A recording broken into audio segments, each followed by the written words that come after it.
Hi everyone.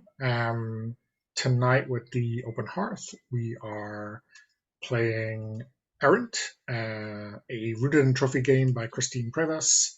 This is part of my Arthurian series that I'm running right now. Things are getting darker and darker as we go on. My name is Donna, my pronouns are he, him, and I'm, running the game. I'm the facilitator, I'm the landscape, is how the game puts it. So this is a story game about a knight errant alone on a quest from their lord. So I'll let our knight player introduce themselves. Hi, I'm Sasha, pronouns he, him. I'm from Toronto and I enjoy tabletop RPGs and Arthurian myth. So very excited to check this system out. So do you want to introduce us to your knight? Okay. Maybe like paint a picture of maybe how we see them um, start off on their quest. So for this, the knight, unnamed for now, is a young gentleman in his late teens, early 20s, setting off on his first gateway quest. However, he bears a hideous facial scar obtained at an earlier time in his training that perhaps dominates people's attention when he first meets them. But he also has very soft, gentle hands that are less stand out to people. Uh, in terms of the chivalric code he lives up to, he has sworn, "Thou shalt be generous and give largesse to everyone. Thou shalt use violence only as the last resort." And he has sworn a prohibition, "Thou shalt not take from another for thy own benefit." And with him he carries the finger bone of Hamish Fool's Tongue, holy relic that can help charm a stranger or heretic. Awesome. So yeah, I think the you have chosen this road on your quest, and I wonder, um, what piece of information from one of the survivors of a previous Grail quest um, prompted you to take this road as opposed to some other. I think that on this road, this knight encountered a fairy who swore that if they had followed them on their heels exactly where they lead, they would find the next hint of the Holy Grail. But in the dark, and at the will of the wisps, the knight got lost and was turned around, never to find the fairy again. Okay. Um, so I think you find yourself um, in this fen, this kind of low-lying marsh going through the frontier. And there is this old road, like these, sticks or hurdles that have been placed down as a path. Um, and this is really the only way, the only safe way to cross the fen. Um, but you see a figure in the distance, at a crossroads, for want of a better word, on this hurdle road, um, mounted on a warhorse. The armor shining in the late evening sun. And you can see like this flag or pennant on this warrior's lance that gives you a little bit of fear. Do you want to describe this? What you've heard about this pennant, or maybe even describe what sigil is on it? I think the sigil is of a two-headed black dragon on a red background. I think I know it to be the sigil of a powerful warlord who's known to be a heretic, a pagan, and a great rival to, my own king and liege. Okay. And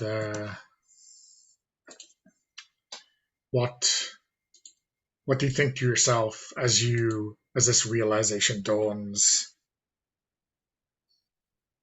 I think, on the one hand, I've sworn to only use violence as a last resort, but on the other, this is the enemy of my king, and to just walk by would be a show of cowardice. So I'm gonna go right up to him and, hail stranger, do you block my path? And the warrior lifts the visor of his helm, and you see this uh, old in your court. He would be a pensioner. He would not have to don his armor. And now that you're closer, you see that this armor is of a style that might be on a wall, right, at your court. um, um, and it is maybe a little bit rusty, maybe worse for wear. But the point of this lance is burnished bright. It is well oiled, well honed, and the knight opposite you says, "Indeed, I block your path, as I have blocked your brother's path in the past. Will you wet the tip of my lance?" Good night. I have no desire to fight you this day. I am on a quest for the Holy Grail, and as such, I seek not your blood. Let me pass, and we will have no quarrel. And I think he harumphs at this, and he points into the fen. There's like a little pool there, and you can get a glimpse of, I don't know. It looks like a helmet, but you get a chilling idea that there's a face. There's eyes still looking at you from there. Um, and he says, "One of your folk killed one of mine here. This is your fight, as you have chosen it. And tell that to your lord when you meet him in hell." If you kill me today, another will merely come to kill you tomorrow, and so on and so forth. But if I can find the Grail, I can maybe bring an end to this war. So please, Sir Knight, let me pass. Well, if you want to pass and seek the Grail, you'll be worthy enough to strike down an old man like myself, won't you? If this is the death you desire, I will not shake from giving it to you. Okay. So, um, how do you want to um, overcome this enemy? Uh, Obviously, you could fight him, but if you think you could charm him, he is a stranger and a heretic both.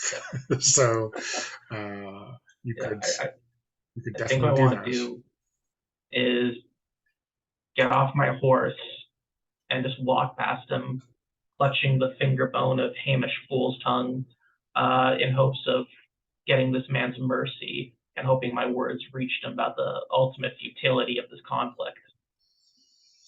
Um, so yeah, do you think there's is there something extra that um, are there words that the relic brings to your mind, or some kind of approach, like a slightly different approach, or a different insight maybe into this knight's state of mind that you Yeah, think uh, we want to see? I think as I hold it, I can hear, dead Hamish whispering in my mind, telling me this is a man who desires, a last bout of honor. He wants recognition. He wants people to look at him like he did when he was in the prime. He doesn't want to go gentle into good night. So I think I tell him, I know even in your old age, a great knight as you can strike down a young buck such as me by hope and honor, the honor that will bring both our houses. If I can return with the grail, you will allow me to pass. Okay. Well, I think we'll pick up the dice for that. Um, it is a risky action, and the outcome is uncertain. Um, so you hope he'll lead you by, obviously, without striking you. Um, I guess the what could possibly go wrong is he, you takes you for the fool, maybe Hamish was, and strikes you down as you are defenseless. But I think for sure you are acting in accordance with your mandate. You know, using violence as a last resort, and also using the power of the relic. Um, I don't think you are acting against any prohibition. So yeah, you're rolling 2 light dice. Okay.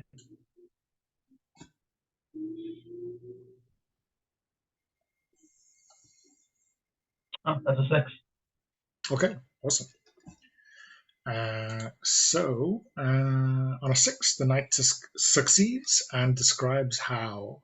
So yeah, what does this look like? I mean, like what reaction do you get out of this knight, and how exactly do you know see off this challenge? I think as I dismount my horse and walk by slowly, his horse is kind of neighing, kind of getting ready to charge, but his lance is still raised up. And you kind of see him, thinking like, okay, I should just kill this guy. But something's holding him back. And I think even as ultimately as I pass right by him, clutching my charm, I can see him staring down hatefully. But ultimately, he rears the horse back and just says, I need not kill you when the wasteland will do my job for me. Ooh, okay. Um, that's dark. Okay. Um, so I think as you walk by and finally you feel like you're out of danger, maybe you remount and you see him. Maybe he's gotten off his horse. You maybe see a little fire going. He is cooking his supper, waiting for tomorrow. Who knows who will be there at the crossroads tomorrow? Um, and I think in the as you kind of exit the fens and look back, you do see something like a will-o-wisp. You see this foxfire, slowly um, appear and flit around the place. So yeah, that peril avoided. Anything you want to add before we move on to um, our next obstacle? I'm good. Okay, cool. So let me flip over our next one.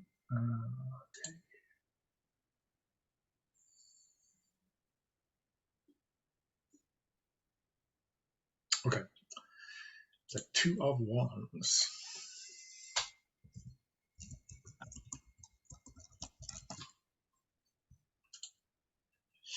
Um, so I think maybe this next obstacle is maybe something.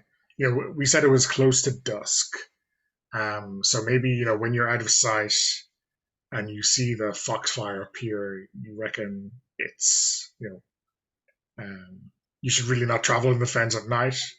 Um, so I think you make camp.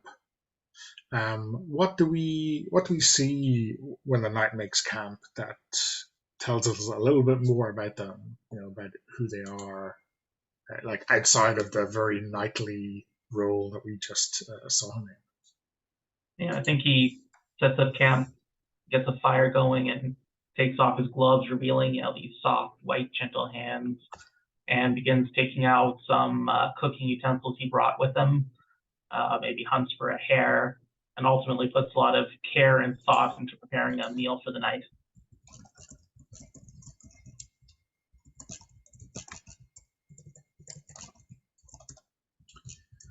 Um,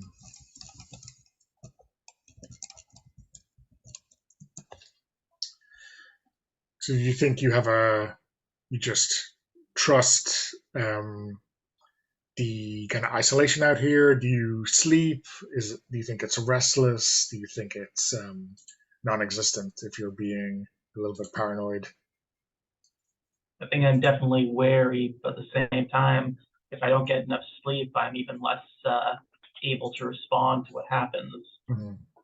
So I think I try to find maybe an outcropping or a cave where I at least have some shelter before going to sleep.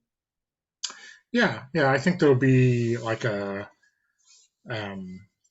you're just out of the fen, so there's like some some drier or higher land. So maybe there's a rocky outcrop, which will shelter you from the wind, allow you to get a little bit of respite from the cold.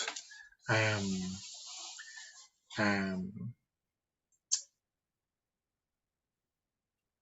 and yeah, I mean, during the night, I think you hear um, strange sounds, not coming from the fens, but coming from behind you. Um, you know, further into this wilderness that's in front of you on this journey. Um, and then you start to hear this kind of rattling of chains, or you know the kind of noise that makes you think of war, of preparations for war, of warriors um, arming themselves.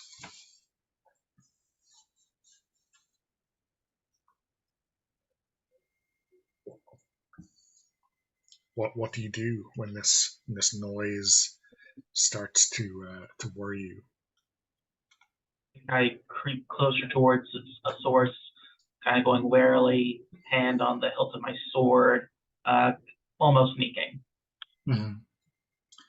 Um, and yeah, I think you like clamber up to the top of this rocky outcrop, um, and in front of you there's like signs of not a battle, but of um, like the destruction. So there maybe used to be a house here, and it's burnt out.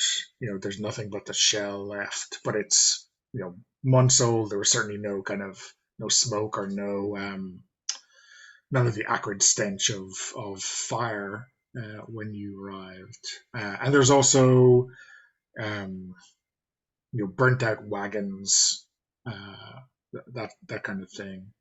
Definitely, an act of frontier warfare. Um, and as I guess you pick this out easily enough. Maybe it's a moonlit night, um, but in front of you, you see this ghostly apparition.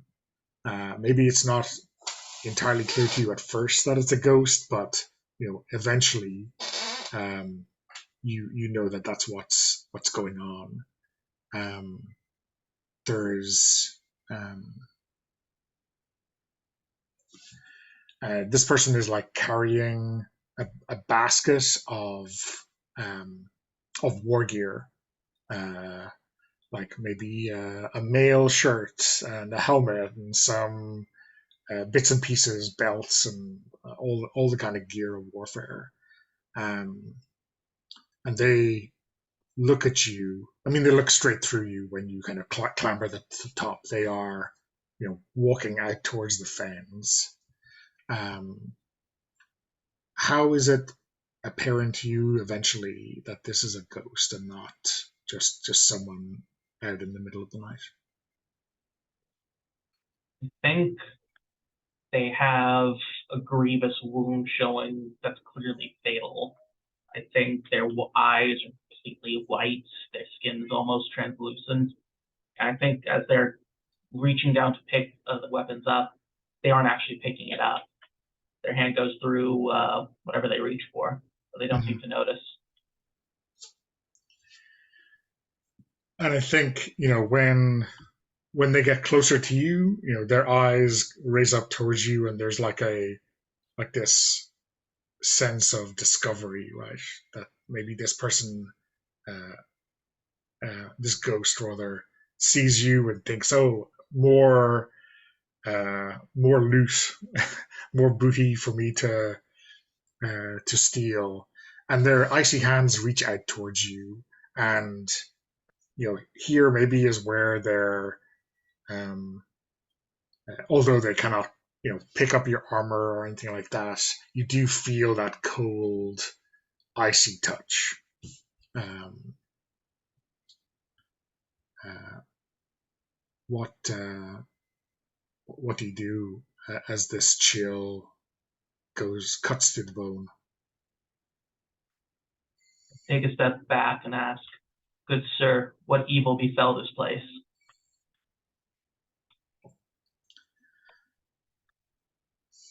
No, no evil, just the world you have wrought. Good night. This is no world that I desire.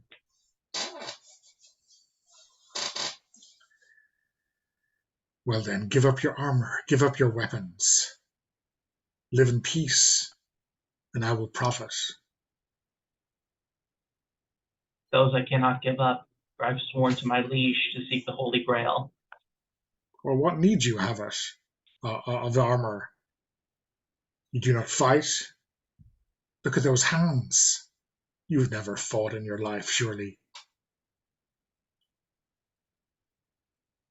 This armor is not to protect me, but to protect the kingdom which I have sworn to serve.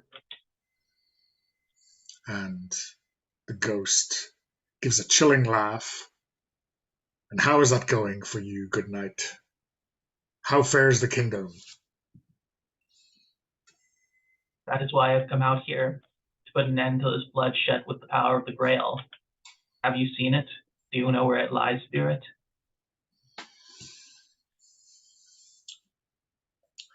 Um, what you think? We want to roll here? I'll add one more thing to it. Okay. I'll take out my sword, bury it in the ground before me, and tell him, "I will leave this for you if you tell me what I wish to know." Okay. Um, so what do we think is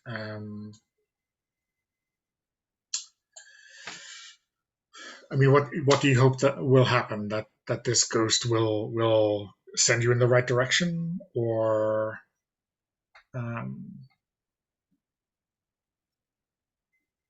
or know of some rumor that will at least set you on the right road.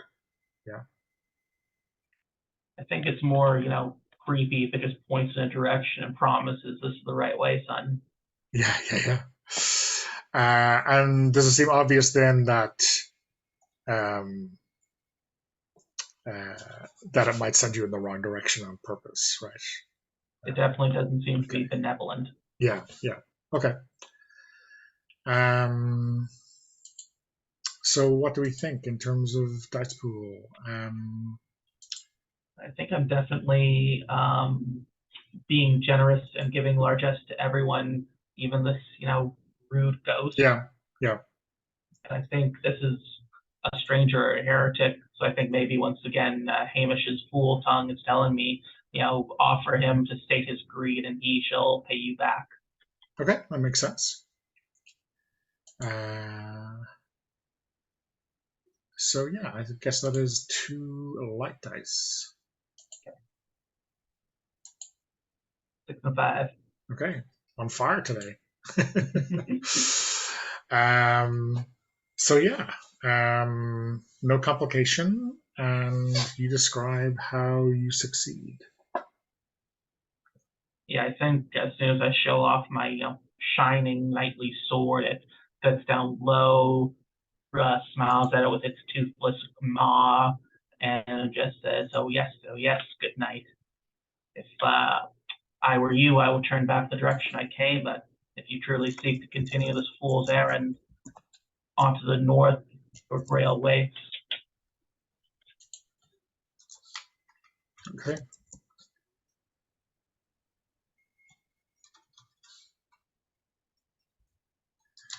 Um, Tell us a little bit about this sword. Is this an heirloom or something that was given to you? Does it have a history? yeah, I certainly think it was my father's sword. I think it's been in the family more than 100 years. I think for me, I don't necessarily romanticize it very much. I see it for what it is, a tool of bloodshed and war, and that's the last thing this island needs. Do you keep the scabbard? Like, is there maybe something? Because you like described, you know, pushing it into the ground. So obviously not with the scabbard. Is there something Yeah, maybe a little bit more sentimental about the scabbard that you have? I think my mother wove some protective charms, some good juju within it to keep me safe. Okay, awesome. Um, and I think for this one, the ghost, uh, point you in the right direction, like you said, and then grasp the sword and here once, I get the other things that I was trying to pick up, it did not succeed in, but this one, a gift given freely by the living, ends up in his hand, as if he were flesh and blood. And I think, it sweeps by you, almost forgetting about you now, looking, casting around on the ground for more of the detritus of war. And I think you get a sense that, it will just disappear into the fens. Um, and then, like, this whole nightly thing will go on over and over again. And, like, that sword will be slowly corroded by, I don't know, the water of the fan or its ghostly spirit or something like that. Okay. So that is our second obstacle. Um, I'm just looking at the time. Maybe we take a quick break. Sounds good to me. Okay.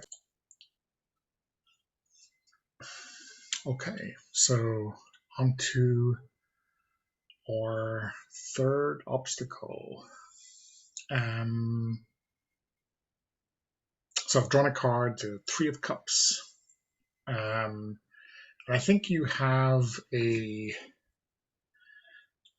couple of days of journeying where we have this desolate wilderness. Some signs of passage, but no farms, no towns, not even strangers to tip your cap to on the road, and it is kind of eerily quiet. Um, but after near the end of the second day, you do see a village up ahead. So it's built on the side of an old hill fort. So it kind of commands the landscape a bit, and it still has this wooden palisade. Something that might have been a defense from hill tribes or whatever. Not something you'd consider a real fortification. Um, and there's signs of some activity on the parapet or on top of the wall near the gate, and these people definitely spot you. But they maybe you see the odd weapon or two, but maybe a hunting bow or a spear. But these people are not warriors for sure. and they send no one out to meet you or to intercept you. Um, but it does look, like a safe place to stay, or I don't know, a safe place to hole up, get a hot meal for the night. Yeah, I'll take the horse up to the stable, give the boy there a couple extra coins to see it through, and find a public house or something. Yeah, so I think you've no problem getting through the gate. They kind of open it for you as soon as you know. It's strange. It's like they're waiting for you to speak before they speak to you. They're waiting for you to prove you're human. I mean, maybe this would have seemed strange to you once, but not maybe not now. Um, uh, and they let you inside. There's an inn. The inn has the sign hanging at the inn's door is the Holy Grail, right? Um, and you're shown in. It looks like probably many a common inn that you have stayed with in the past. But people are looking at you strangely. You can see that they're certainly not rich. Maybe they're feeling the pinch. They haven't eaten very well. I think you get some meager stew or fare. Um, um, you know, um, a lot of barley in the stew. Not very much meat. It is definitely what you would think of as a poor stew. Um, and maybe it's been going for a while, right?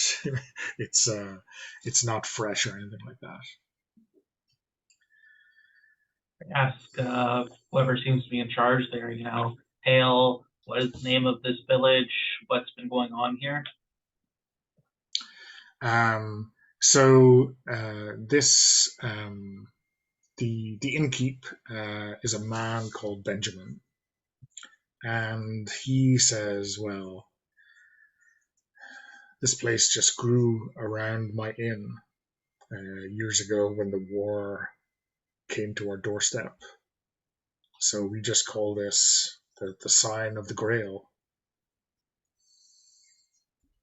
The village has no real name. It just is." That is a very specific name. Do you have tell of the Holy Grail in this area?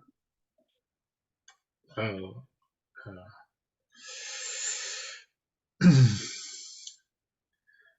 I mean, it's the name of the inn.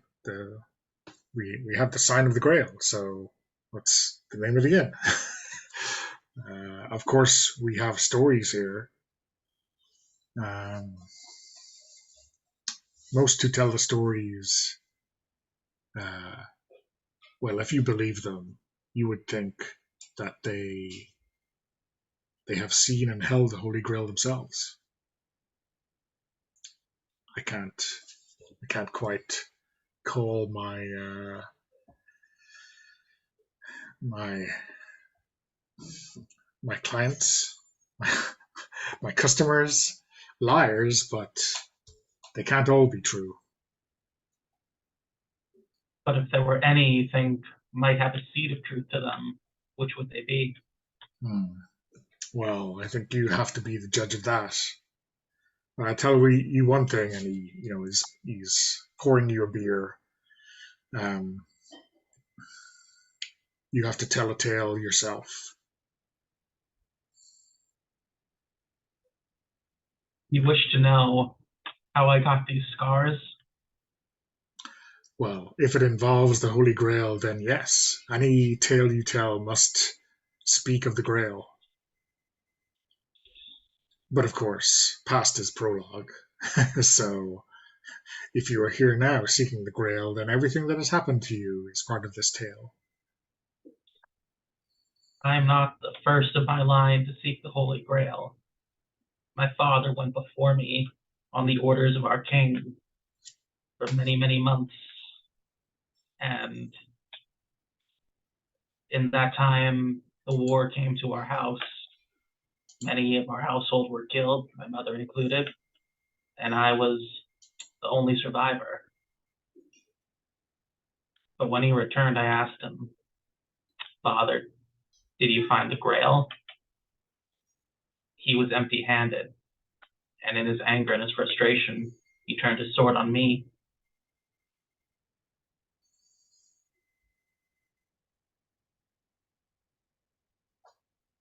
And I think a crowd, well, maybe a dozen or so people have assembled to listen to this tale, even though you didn't realize you had an audience. Um, and they are like leaning in, like there's something else to happen. That they're waiting to hear. Did the knight's father strike him? What held him back? Um, and the innkeeper prompts, and And he drank a lot, he grew old, and when he died, he left me his sword and told me to go seek out that which he could not. and I think everyone now notices the empty scabbard, and the innkeeper says, "Well, let me fill your tankard because I cannot fill your scabbard." I think he tries, and I push it back and say, No, you good people need this more than I. Oh, but no. Whatever may be lacking in the inn's food, we cannot say the same of our ale. Um, and I think you find yourself your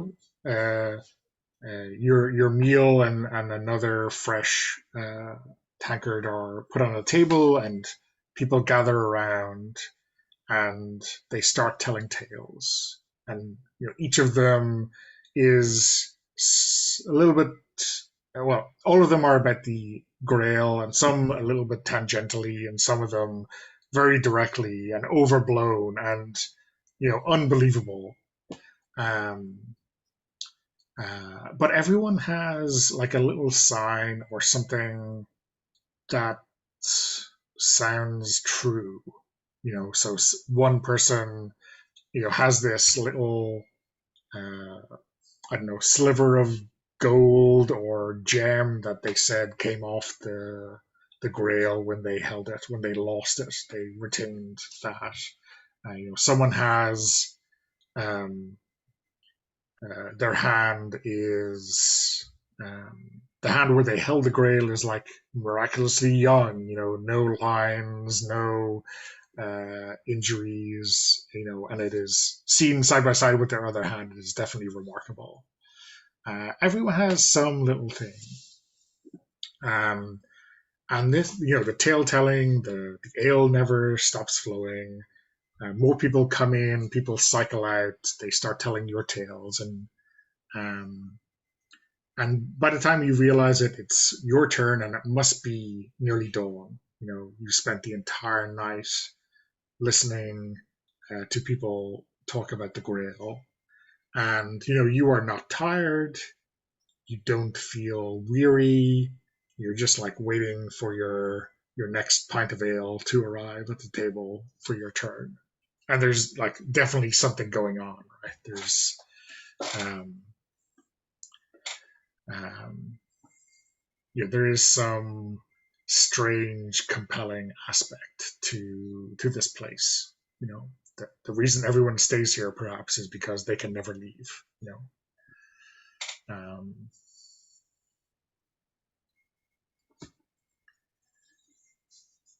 what do you do with this fresh insight that maybe hits you with the dawn? Well, it's clear, this is there's something wrong with the ale that's causing this. It's taking people off their path. It is needs to be get gotten rid of. So I think I kind of groggily stand up, try and push my way through the crowd of people, and just take a whole barrel of beer and just throw it aside, cast it on the ground. Okay. So I think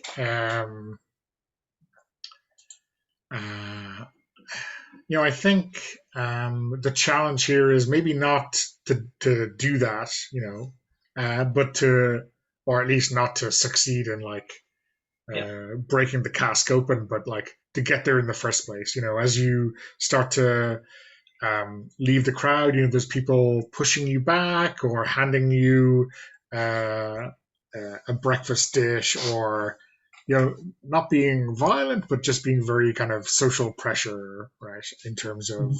making sure that you don't even get there, and I think you find it's very difficult to deny them this kind of social dynamic, right? So um, yeah, but you can definitely push through it for sure. Um, do you I think? think what I want to do. Sorry, go ahead. No, no, you go. Okay. I think as I'm going through, I grasp the worm tongue's charm, and it tells me what is it these people want more than anything else. And I pick up my coin pouch from my satchel and just toss it into the air. The coins go cascading everywhere. And I want to use the distraction to go for the casket veil. Okay. So yeah, it sounds like we should roll. So what do you think? Um, Acting in accordance with your mandate? Thou shalt be generous and give largesse to everyone. Yeah, sure. Make it Uh, rain. make it rain silver pennies. um, do you think? Um, do you think destroying the cask is going against a prohibition, or do you think it's not?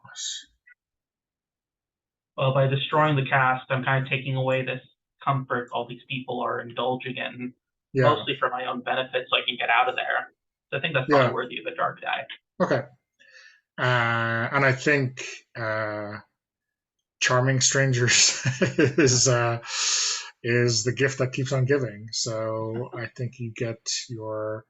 I mean, yeah. I'm obviously whatever spirit or whatever animus of Hamish is not partaking in the ale. So this like guiding voice is clearer than usual, maybe.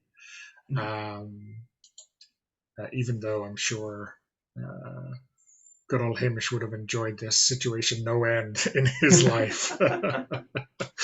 Okay, so roll your 2 light dice and 1 dark die. I got a Wow. dark on Okay. the other crits in the system. Yeah, 5, 6, 6. So let me check. If the highest die is a dark die, or if the dark and light die tied for highest. Yeah. So this would lose you a point of honor, and because the dark die is the highest, you can't go for a reroll. Mhm. So yeah. So untick one of your points of honor, and maybe after we're finished, you can fill in the new trait that we see on the knight, as they escape this situation. But yeah, with a 6, you get to tell us exactly how you succeed and how this goes on. I think it's like I said, I throw the coin burst in the air, the silver coins go everywhere, and for a moment everyone's kind of trying to grab them, pick them up, and in that moment distraction, I make it to the row of casks and I just throw them out. They shatter against the stone ground and go spilling everywhere. And for a moment, everyone is in shock silence before they begin shrieking in horror, forced to face, the struggle of their existence without this, brew that has kept them docile. Yeah, and I mean, I think you get like a very varying reaction, right, from the crowd. Like some are like on the ground trying to, scoop it up with their tankards, or maybe even like uh, trying to drink it off the floor. And then some have retreated into like a catatonic state where they realize what's gone on. Um, maybe some of those who are most recently here just run. They are getting out of here before anything else can happen. And I think the innkeeper reveals their true form. Maybe this is like he is a fae of some sort. This is like this tiny uh, fae kingdom on the hill. Where he has entrapped people by drinking of his ale, um, and he curses you for your interference, and he tells you you will never find the Grail. Um, uh, but he leaves you go. he is not looking for any kind of immediate revenge on you. Um,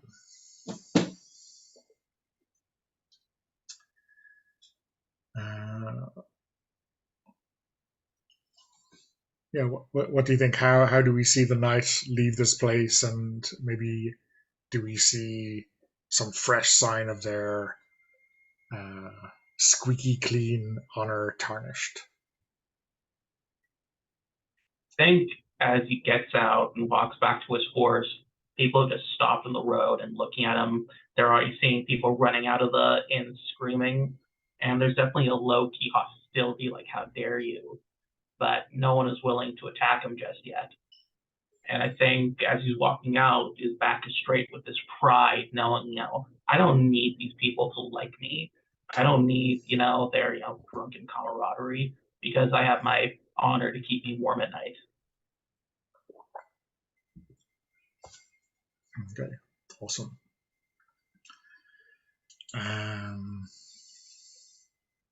Anything else you want to add to that scene before we move on? I think that's good. Okay.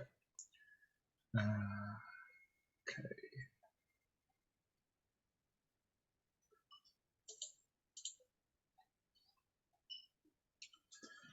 Better read that number. Oh, it's ones anyway. I can't count how many ones there are. There's a lot. 10 probably. Um, okay. So let me just check.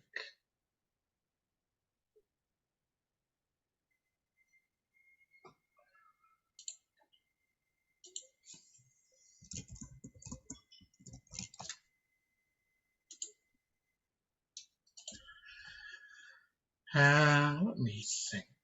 Um,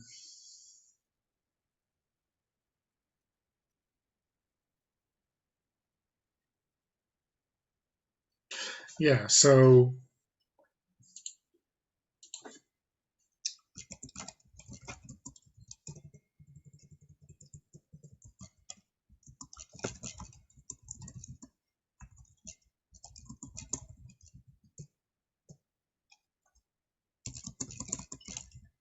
I think you're still going in the direction um, that the ghost had told you those nights ago. And in the distance, um, you see this tower, like a round tower, standing in the middle of the lake. So it's on a tiny island, um, or maybe it's a flooded field. It's kind of hard to tell from this distance whether that is really a lake or just signs of lack of maintenance or flooding or whatever. Um, what what attracts you to this tower specifically that maybe rhymes with something your father said when he was after he returned from that failed quest? Something that never quite made sense but now suddenly does.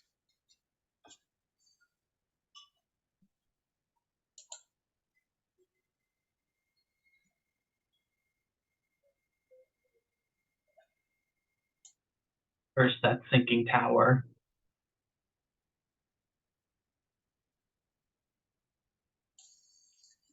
Yeah, the old man has gone crazy thought that would have filled your mind years gone by, you know, suddenly makes sense, right?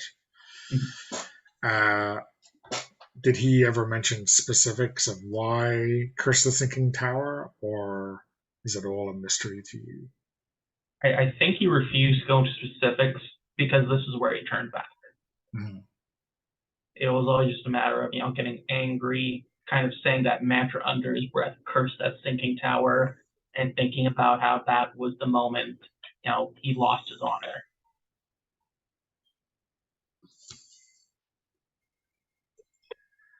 Um, so yeah, the uh, so you stand with your horse at the edge of this, what now seems like it's just a flooded field. So very shallow, at least at the sides of it.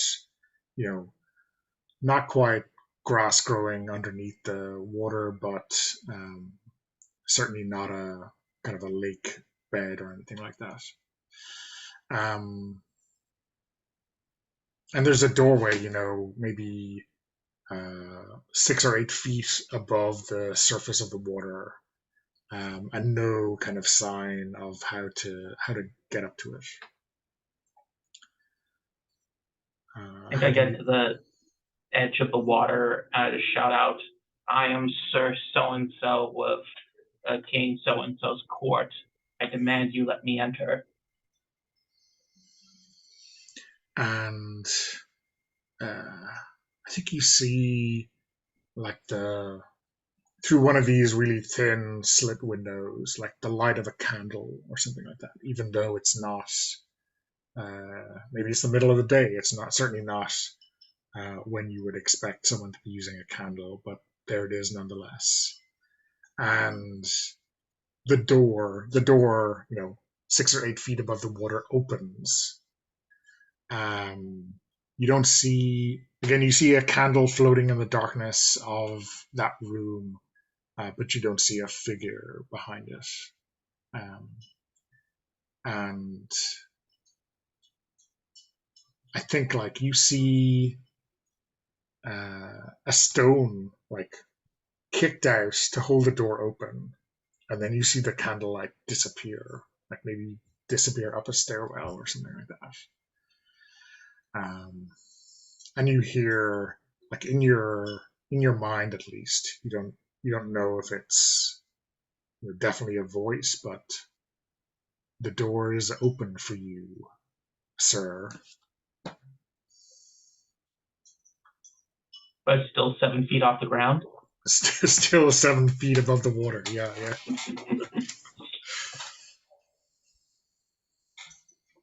I want to kind of walk around the base of the tower and see if anything stands out to me.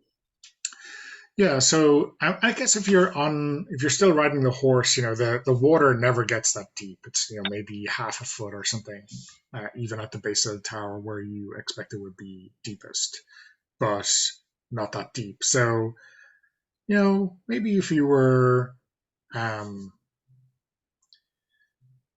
agile and a little bit well, not risk averse, you could like stand on the back of your horse and jump up, right, and clamber Yeah. clamber up that way. Um, I mean, there's some kind of uneven stones that, again, if you were a climber, you could probably use to get up there. Um, but definitely nothing clear and obvious. Is there a source to this water around this plain? Is there a lake nearby? Maybe the ocean? So there's like at the near the base of the maybe on the other side from the door, there's like a spigot, like a little pipe coming out, and there's water coming out of that. Okay.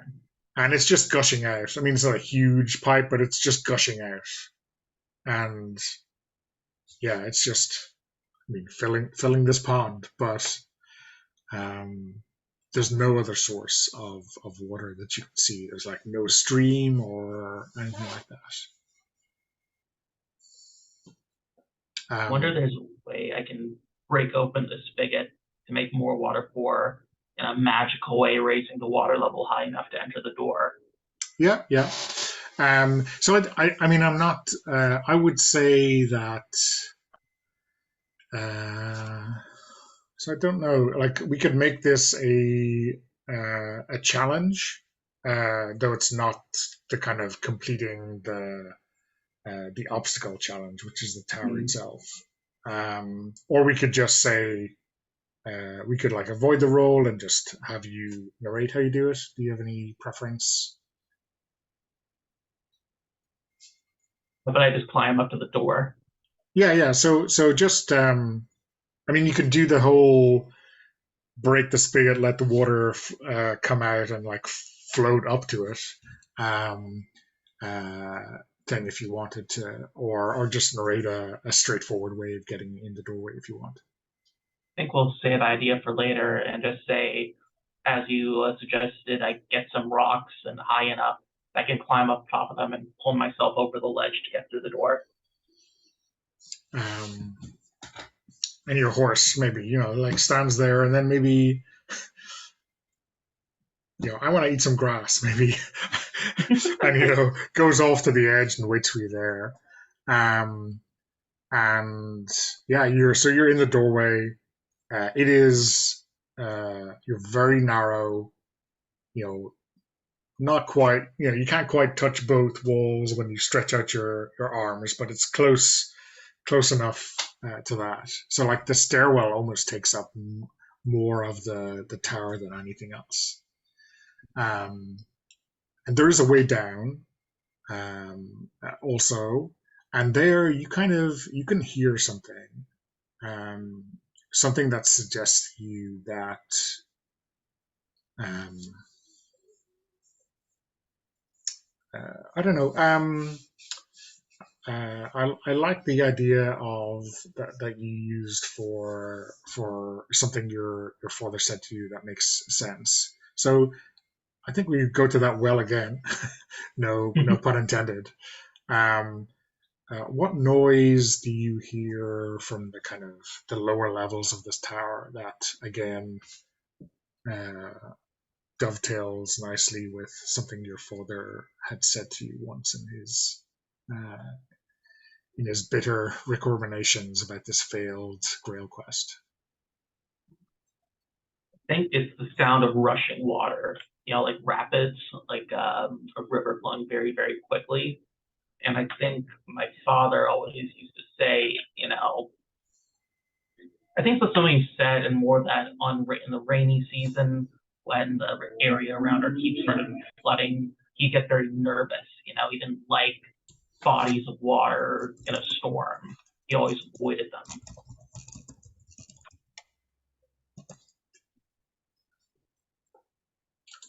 And and does this make you want to go down, or definitely not want to go down into the basement? I am getting the sense that maybe my father was here before, so I think I'm being pulled towards the source of the noise. Yeah. So you step downwards, and as you get down towards the next level, the internal walls start to be covered in moss, and then on the ground, there's uh, something else like vines, but kind of like they must be gripping the stone so tight that they've kind of embedded themselves in the stone. Right, they're um, slowly destroying the foundations of this tower. Um,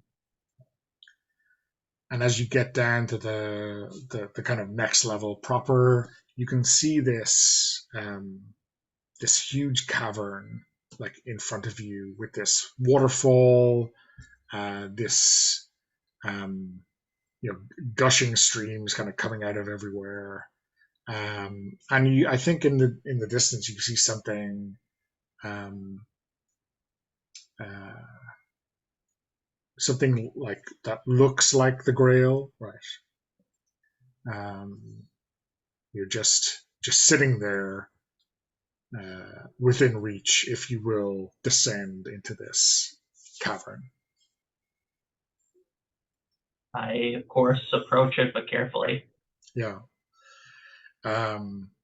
So the yeah, I think as soon as you like step on like down onto the next level, um, that waterfall and those streams just turn into a flood of biblical proportions, right? That the torrent becomes too much, and this cavern, as vast as it seems a moment ago, swiftly starts to build to fill up. Um, and by the time you've taken half a dozen steps, uh, down to by the time you're halfway down to the ground of this level, the water has already reached your feet. Um, how do you feel like swimming? I definitely think he has a moment of temptation to run away the way he came before it gets higher. And then he realizes, no, that's what my father did. He ran away rather than go for the grail. So I, of course, do the opposite of him and run towards the cup. Okay. So I guess um, the risky action is, or the uncertain outcome that you're looking for sounds like um, stay down here until you reach the Grail, right? Or don't be driven out of here like your father was. Yes. Um, I guess the flip side of that is, you may be driven back out to the upper levels of this tower. Yes. Failing Um, just like my father did. yeah, yeah, exactly. Um, so, what do you think in terms of uh, acting in accordance with your mandates? I mean, I'm risking my life, sacrificing myself to get this grail that I believe will help the entire kingdom flourish. So could that be, thou shalt be generous and give largesse to everyone? Yeah, yeah. I guess the putting your life at risk in this very kind of not noble way, like drowning, uh, opening yourself up to this stain of cowardice, all for the greater good. Yeah, that works. That works for me. Um, I don't. Uh, I don't think a relic or acting against a prohibition is at play here. So it's just one light die. All right, say a little prayer.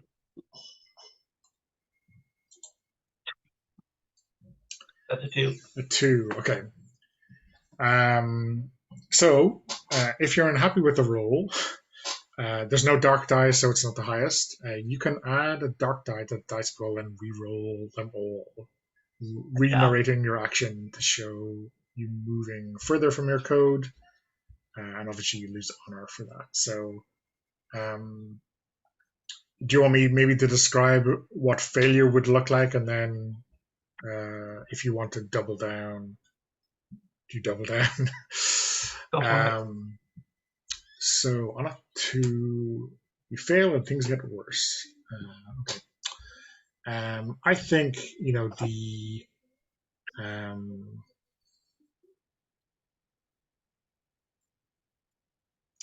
I think you like struggle.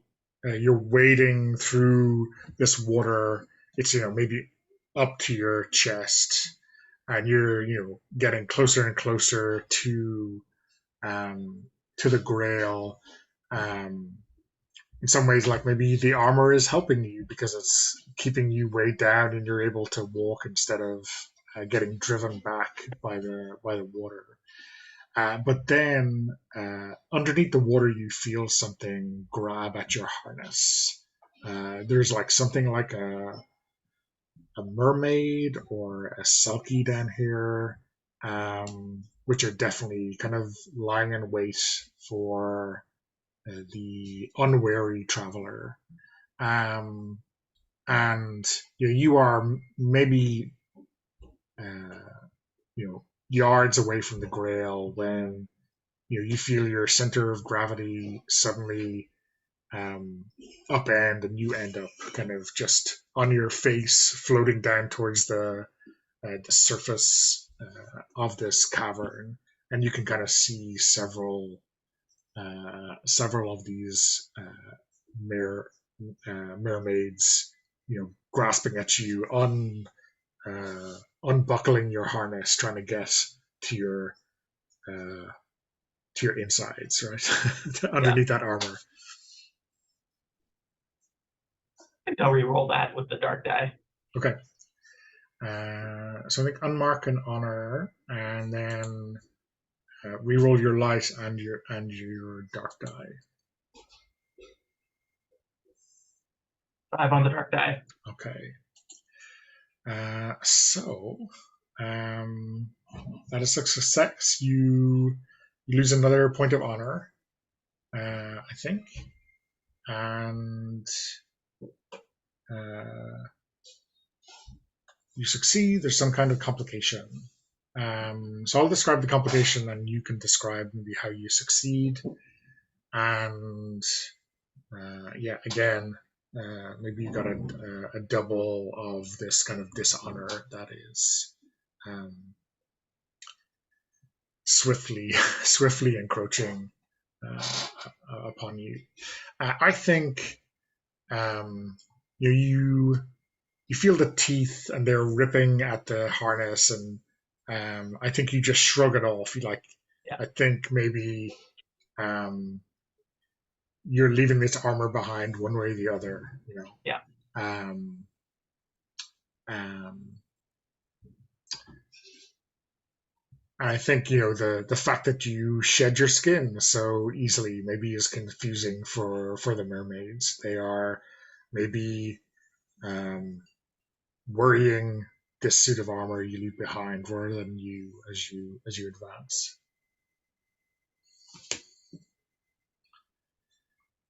So yeah, why don't you describe how you succeed in detail, and then maybe describe this almost, well, not quite dishonored, but the new knight we see in front of us.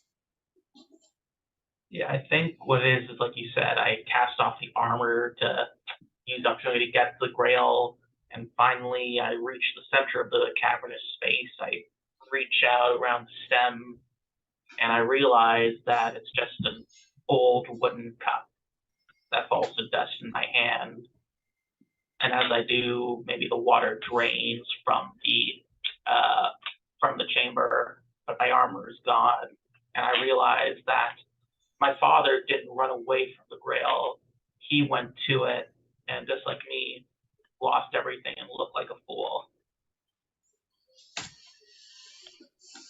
Okay, very harsh. Yeah, so I think Awesome though. it lets out Um, a howl of rage. yeah. So is it? Do you think you're still in this cavern? Do you think we're like still in the basement of this tower, and the water is draining out? Um, uh, you're no longer in danger of being drowned, but you're left with dust in your hand, and maybe you can like taste the dust. uh, okay. Uh, do you think we see, as you drag yourself out of the cavern, do you think we see some more signs of this dishonor? Um, I think it's in the loss of the armor soaking wet, even with this new wrathful kind of posture. He looks like the kind of monster people think he is when they see the scarred face. So I think maybe the trait is wrathful. okay.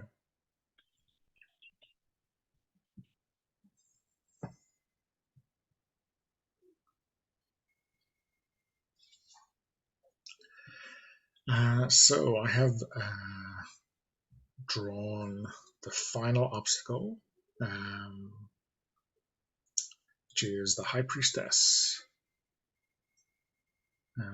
I should quickly revise my tarot knowledge just to come up with an idea for what this means. Um,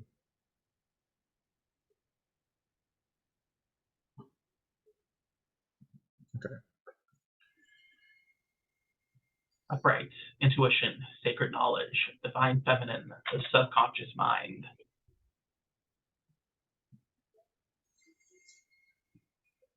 Okay. So, uh,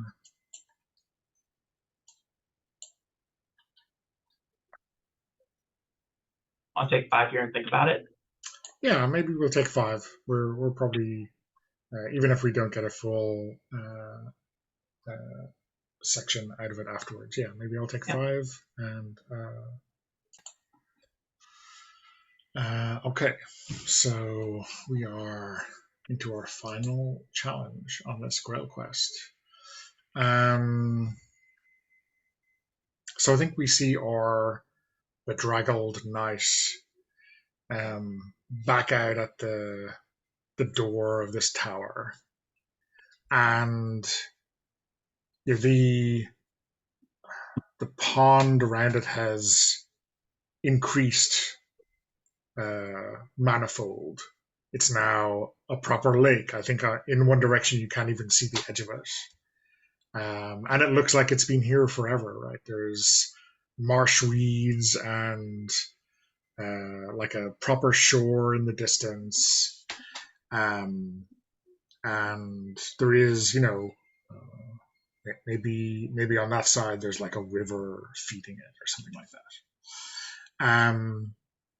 But near where your horse was tethered or standing, you can see this boat. A small, um, uh, smallish, like a rowing boat, a jolly boat, something small like that. And there's someone inside it. Um, they are drifting, towards that river. Um, and on the lap of the person in that boat, you can see this shining grail.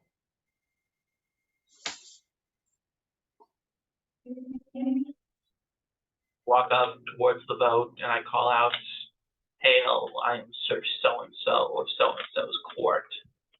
What is it you carry with you?"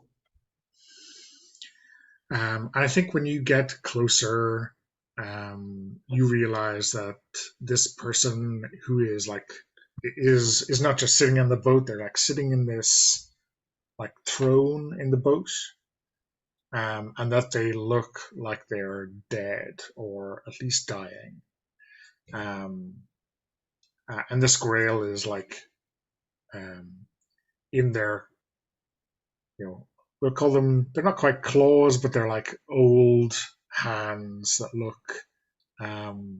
strangely aged. But they're holding onto this Grail as if for dear life. And you kind of hear again in your mind this voice that says, "You are not worthy. The Grail will turn to dust in your hands."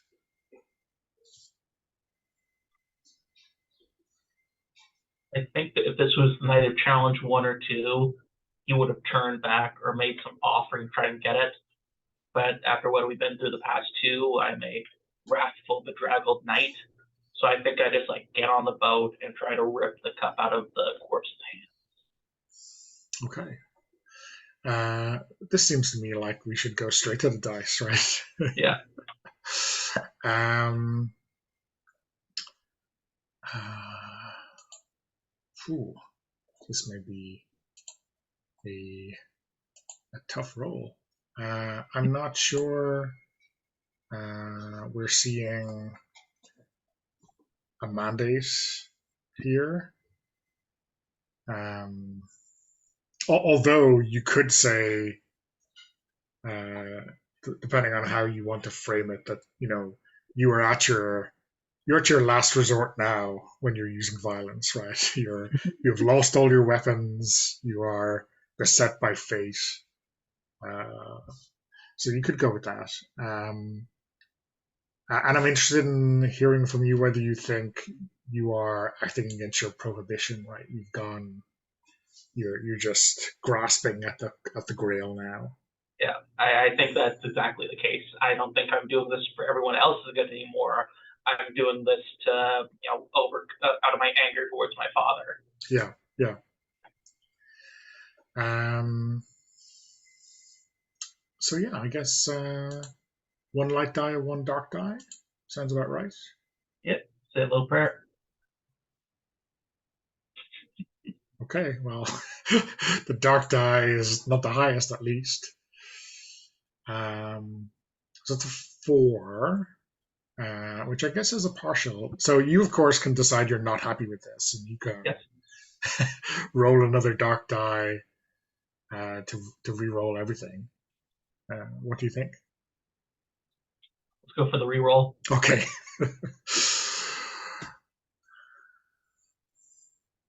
2 dark, 1 light. Yeah. Oof, Success on okay. the 6. Those dark dice deliver when they're called upon. So that is a 6, but I think that will. Uh, so it's.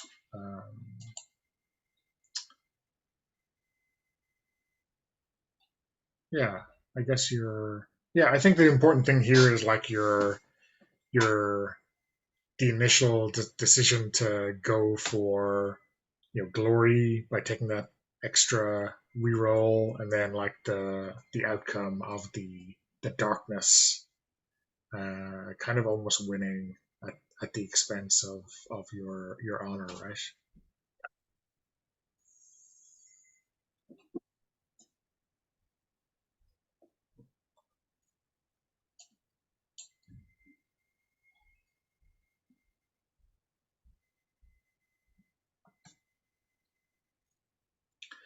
So yeah, why don't you describe that? Okay. You describe how you succeed. So with a 6. Yeah, I think I go up and I grab the cup, but the corpse's hands, the rigor mortis is set in. They won't release it that easily. So I keep tugging harder and harder until I rip it from the hand, and the hands pull off as well. And just a grotesque scene. This beautiful cup has been besmirched by this grave rot, and I think that's kind of the scene we see. Um, so I think yeah, the cup is in your hands, and again maybe the high priestess is kind of turned to dust, right, as you have taken the grail from her, and again you have dust on your hands. Even if you have the grail, it's like besmirched a little, right? Yeah, yeah, I think, and the boat, now full of dust, continues off to this river, to wherever, um, and you have the chance to return home. Do you want to add anything to this scene before we do that homecoming?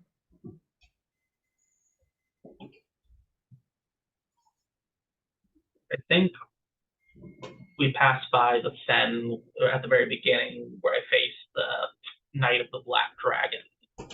And as I pass the camp, we see that since I've gone, has come and defeated him, and his corpse is just lying slumped against a tree with a sword sticking out of his chest, his weathered face looking almost skeletal in the dying embers of the campfire.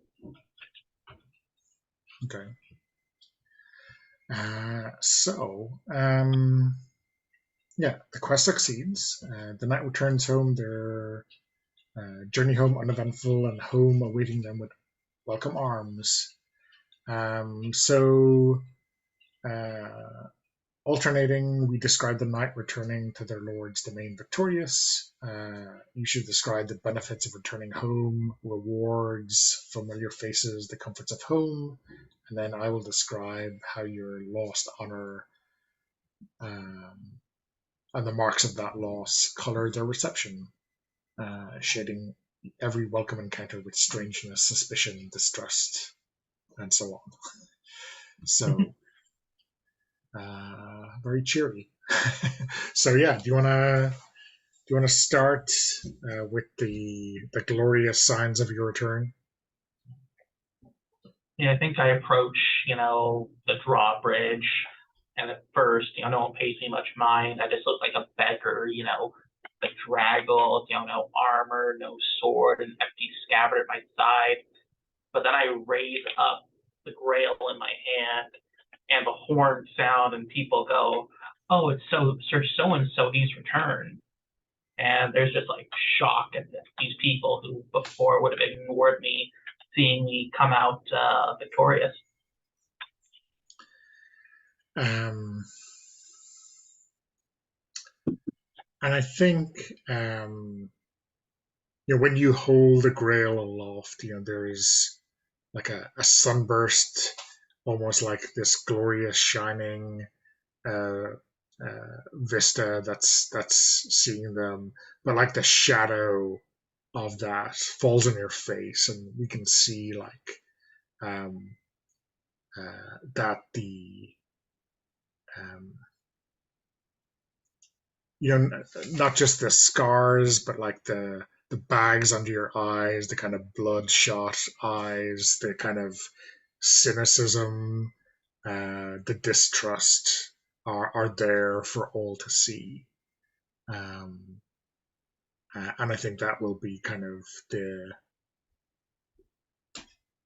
bit that will hurt the most about this homecoming. That you're most certainly not the knight you were when you left to these people now, no matter what your glory. Do you want to add another detail of your glorious homecoming?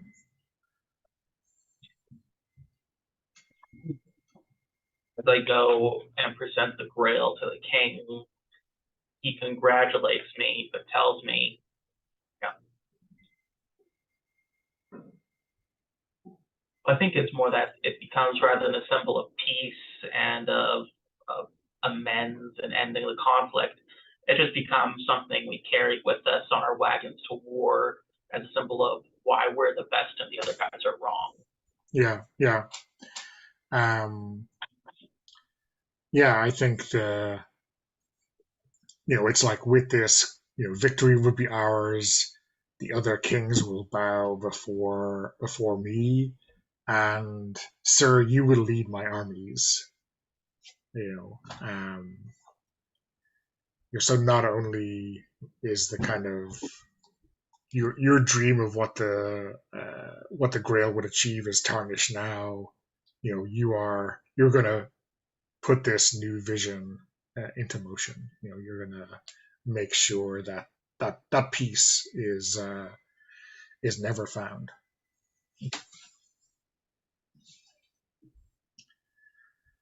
Um, do you want to add something more? Maybe a homecoming or something like that, just to put the final knife in the back of your. I think maybe there's a feast. And, for the first time in my life, or at least since I can remember, people are really, saying, so and so, he's such a great guy. He's amazing. For the longest time, I was just, the squire with the horrible scar on my face. But now I'm the belle of the ball. But the people who knew me before, who knew what kind of gentle, good soul I was, see this and know that, the friend we had is lost and he's not coming back. Yeah, Now he's just like every other knight at this court, bent solely on like reputation and bloodlust. Mhm. Yeah, I think the people who never looked away before look away now, right? They can't bear to face you, to see what you become. Yeah. Well, that's quite the downer. They call it an Arthurian tragedy for a reason. Yeah, yeah.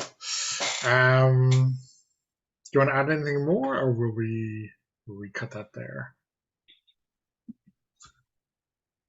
I guess we could do the Green Knight thing, where we go back to that moment standing in front of the boat before that happened, and it's the question of did that really happen, or am I just flashing back, and kind of leave it on a note of uncertainty of which path am I going to take. Yeah, yeah. Maybe a flashes of the Fey innkeeper telling a story, and uh, at the break of dawn, he stops the story at that cliffhanger, right? He says, and the knight, walks towards the boat to see the high priestess dying, and it's, he bids everyone to come back tomorrow for the ending of this tale. Oh, I like that. Yeah. Okay. Cool. We'll stop the recording and do a quick debrief.